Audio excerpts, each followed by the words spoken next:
भगवान शिव के द्वारा दक्ष को बकरे का सर लगा दिया गया। तो हमारे यहाँ तो ऐसी दिव्यताएं हैं, हमारे यहाँ तो ऐसी व्यवस्थाएं हैं। बलि को जीवित किया तो बलि तो ब्राह्मणों का ऋणी हो गया और भृगुवंशी ब्राह्मणों की सेवा करने लगा। ब्राह्मणों से कहा, हाँ जी क्या क्या करूं मैं ताकि सारे संसार को जीत लूं। भृगुवंशी ब्राह्मणों ने कहा 3 काम जरूर करो। बोले क्या? पहले गुरु सेवा, दूसरा ब्राह्मण सेवा, तीसरा गऊ की सेवा करो। ये 3 काम करो ना। और बलि ने वही किया, 3 कार्यों में रत हो गया। यज्ञ कर रहा है, विश्वजीत नामक यज्ञ कर रहा है। अब देवता मारे मारे घूम रहे हैं, देवता सोच रहे हैं क्या करें। तो तभी देवताओं की माता का नाम है अदिति। अदिति ने कश्यप ऋषि से पूछा, प्राणनाथ मेरे पुत्रों का अधिकार मिल जाए, मैं ऐसा पुत्र चाहती हूं। कश्यप ऋषि ने कहा, दे देवी यही मोह है। बोलो यही, एक और हो जाए। बोलो एक और हो जाए, एक और मिल जाए, ये और मिल जाए, ये मिल जाए तो भी थोड़ा है।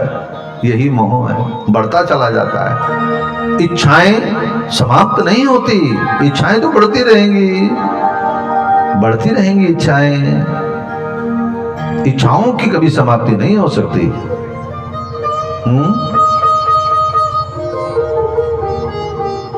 नहीं मानी अदिति, कहने लगी अगर तुम माँ बनते तो तुम्हें पता चलता कि पुत्रों के दुख का दुख कितना कैसा होता है। इसलिए आप कृपा करो कि मेरे घर में ऐसा पुत्र आ जाए तो मेरे पुत्रों का अधिकार वापस दिला दे। कश्यप ऋषि ने कहा, देवी मन चाहे पुत्र की प्राप्ति करने के लिए एक उपाय बता रहा हूं। तुम पयोव्रत करो, पयोव्रत करो। और पयोव्रत का मतलब है भाद्रपद के शुक्ल पक्ष की वैशाख शुक्ल पक्ष की प्रतिपदा से लेकर के द्वादशी तक 12 दिनों तक यदि तुम पय यानी दूध पान करके ओम नमो भगवते वासुदेवाय महामंत्र का जाप करती हो तो निश्चित तुम्हारे घर में मनचाही संतान प्राप्त होगी। केवल पय पान करके, केवल दूध का पान करते हुए 12 दिनों का यह एकाग्र चित्त करके जो महामंत्र का जाप करते हुए जो नारी भगवान से पुत्र की कामना करती है तो उसे अवश्य मिलता है। और वही हुआ कि भगवान का जब जो इसने आह्वान किया और देखते ही देखते भाद्रपद शुक्ल पक्ष के द्वादशी तिथि को भगवान वामन प्रकट हो गए। यानी भगवान आए थे चतुर्भुज में, लेकिन छोटे से 7 वर्ष के बालक के रूप में माता अदिति के सामने प्रकट हो गए। मैं आपका पुत्र हूँ। इन्हीं का नाम पड़ा है वामन। भाव से बोलिए वामन भगवान की हो। और ऐसे वामन भगवान हमारे सुंदर, उनके मुखमंडल पर आभा, एक दिव्य तेज, एक अलौकिक आभा 10 दिशाओं में फैल रही है। प्रसन्न हो गई अदिति कश्यप और माता अदिति ने उनको कौपिन पहनाई, दिग्पतियों ने छाता दिया, उन्हें सप्तऋषियों ने कमंडल दिया, उन्हें देवताओं ने आसन दिया। और ऐसे वामन भगवान जब उनका यज्ञोपवीत संस्कार हो रहा था तो ब्रह्मा जी के सामने जो दक्षिणा मिली ला करके दे दी। ब्रह्मा जी ने कहा, भाई ऐसा तो चलेगा नहीं। देखो यदि गुरु मंत्र लेना है, यज्ञोपवीत संस्कार कराना है तो भिक्षा लेकर के आओ जरा।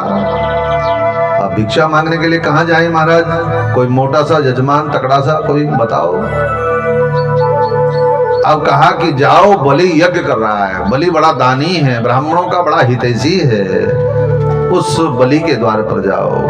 आज वामन भगवान, आहा, उनके मस्तक पर के ऊपर छाता है, बगल में आसन दबाया है, हाथ में कमंडल है और चरणों में खड़ाऊं है, नुपुर है और ऐसी पीतांबर धारण करके कंठ में वैजंती माला है और मानो ऐसा लग रहा है आज बलि के द्वार पर साक्षात सूर्य नारायण प्रकट हो गए हों।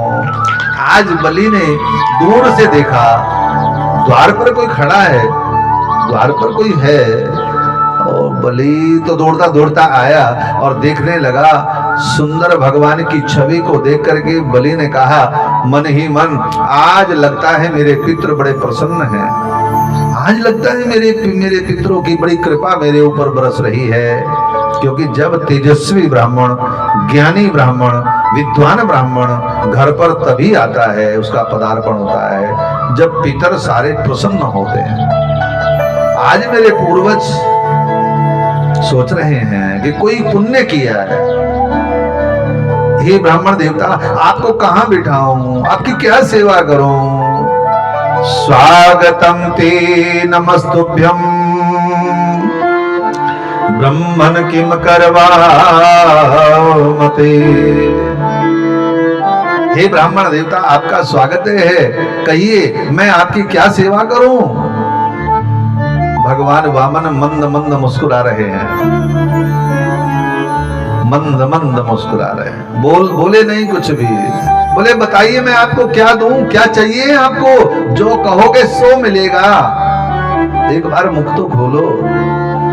भगवान वामन तो अपनी माला जप रहे हैं, मंद मंद मुस्कुरा रहे हैं बलि को देख करके। भगवान के मुखमंडल की ऐसा प्रभाव पड़ा दर्शन का बलि के ऊपर, तो बलि कहता है आज तो हे ब्राह्मण देवता तुम मुख खोलो तो सही, अगर कहो तो मैं अपने प्राण भी तेरे चरणों में निछावर कर दूं, आज तुझे मैं सब कुछ दे दूं। ये ऐसा भगवान के अलौकिक आकर्षण का प्रभाव है बलि के ऊपर। और जब भगवान कुछ देर नहीं बोले तो जानते हो बलि ने क्या कहा? बलि ने कहा हे प्रभु कि गां कांचन गुणनाधाम मृष्टम तथान पेयमुत विप्रकन्या। बहुत देर से मैं कह रहा हूं कुछ मांग लो मांग लो मांग लो, और तुम बोल ही नहीं रहे हो। मुझे तुम आप एक बार कहो तो सही, गांव कांचन, गायें, सोना, चांदी, हीरे, मोती, जो कहो सो दे दूं। भगवान फिर भी नहीं बोले। माला पूरी नहीं हुई ना अभी अभी माला पूरी नहीं हुई, तो बीच में बोलना निषेध है ना। आज के ना जी। अब फिर महाराज क्या करें? बोले विप्र कन्या, मुझे लगता है तुम्हारा विवाह नहीं हुआ, इसलिए कुछ मांग नहीं रहे हो। तो ब्याह वाले को तो धन की जरूरत ज्यादा है ना।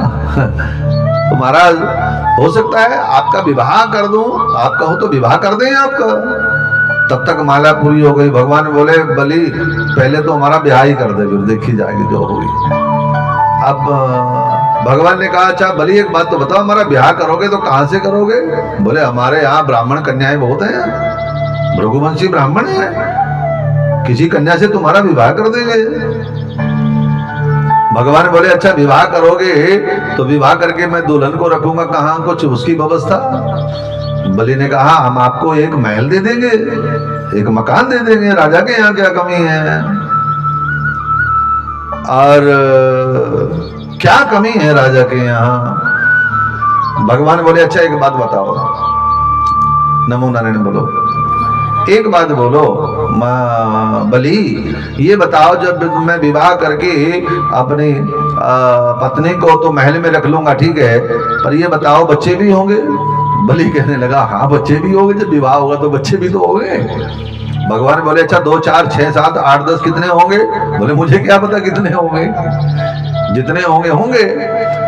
भगवान वामन कहने लगे बलि अच्छा एक बात बताओ, जब 5 7 10 बच्चे होंगे तो उनमें 2 4 मरेंगे भी? बोले मुझे क्या पता। बोले जब अच्छा ये बताओ जब मरेंगे तो रोने की क्या व्यवस्था है? बलि कहने लगा रोने वाले कौन सा, किराएदार लाने पड़ेंगे कहीं से? भाई बच्चे तुम्हारे मरेंगे तो रोना भी तुम्हें पड़ेगा।